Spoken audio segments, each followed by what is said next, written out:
Hello everyone. In the last class, I show you how to use your AMD. So now just I've taken your AMD Vivado. I have written the program for your D flip-flop.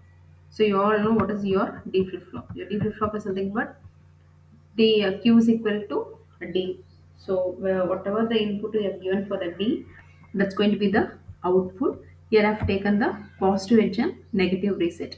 So negative reset in the sense whenever the reset is equal to 0, your output is going to be 0. So the output will be received whenever your clock pulse is positive. How many inputs you have taken? Because you're going to design the D flip flop. So D clock and reset and your output is Q. Next is your input I've written. Your output is output register Q. I've taken the positive clock and negative edge reset. Begin, and as usual reset is equal to 0. Whenever your reset is equal to 0 and your output is going to be 0, else your output is going to be D and then N module. You have completed the coding for your D flip flop. Just will see the test bench for your D flip flop. As usual, I've taken the name, register D, clock and reset. I've given wire as Q because register is representing your input, wire is representing your output. Next is instantiation, asynchronous DUT, clock, D, reset and Q. Next, you're going to give the clock pulse. So how we are going to give? I've given a time period. So for every 10 seconds, your every 10 nanoseconds your clock was going to change. So initial begin clock is equal to 0 initially. For every 10 nanosecond clock will be changing positive and negative. Keep on, it's going to be changed and you are ending with this again. Now I'm going to give the input because always you have to give the input under your test bench. You should not use any output over your test bench. Initial begin reset is equal to 0. So already I said whenever your reset is equal to 0, your output should be 0. So just I've given the value as D is equal to 0, right? And again for the 10 nanosecond, my input D is equal to 1. Even though if your D is equal to 1 also, your output should be 0 because your reset is 0. And next I've taken my condition as reset is equal to 1. Now whatever the output you are receiving, it is going to be replica of your input. So your D is equal to 0 means your output should be 0. D is equal to 1 means your output should be 1. D is equal to 1, your output should be 1. And D is equal to 0, your output should be 0. So for this test bench, you're going to check your output, right? I'm going to do the simulation, run behavioral simulation, click onto the X. Now we'll see the output for your D flip-flop.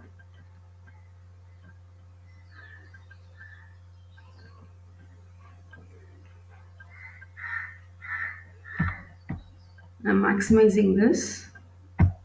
I'm taking near to the 0 range, zooming. Again I'm zooming.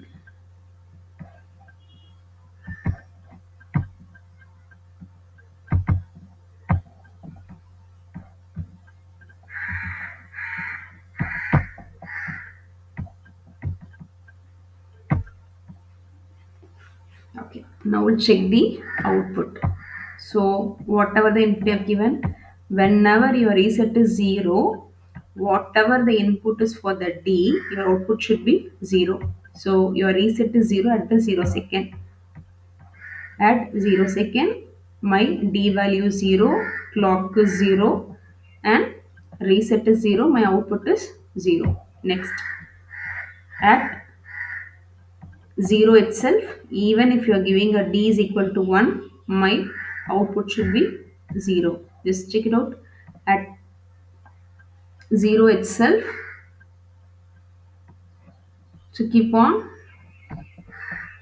yeah, at 10 nanosecond, at 10 nanosecond, your input is D is equal to 1, clock is positive, reset is 0. So what I said, whenever your reset is 0, my output should be 0. Even though your D is equal to 1 also, if your reset is 0, my output should be a 0. Your first condition is satisfied. Again, we'll check the next condition. At 10 again, 10 plus 10 is 20. At 20 nanosecond, your reset is changing from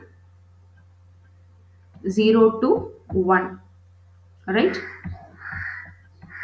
Whenever your reset is changing from 0 to 1 at 20 nanosecond, at 30 nanosecond your d is equal to 0, at 40 nanosecond d is equal to 1, at 50 nanosecond d is equal to 1, at 60 nanosecond d is equal to 0. Now we'll check the output. See the output carefully. At 20, it was changing, but there is no response in the output even though your d is equal to 1. Why? Because it was representing the negative clock pulse. Your output will be respond only for the positive clock pulse. Next, if you see the d is equal to 0, my reset is 1, right? So my output is 0. Again for the negative, no response, again my output is retaining in the 0. But for the next clock pulse at 50 nanosecond, right, my input is 1, that means d is equal to 1, immediately my output will be equivalent to 1. For the next negative clock cycle there is no response, and for the 70 nanosecond my output is 0 because your d is equal to 0, my q is equal to 0. So like this you have to verify your output based on your input you have given in the test bench. Thank you.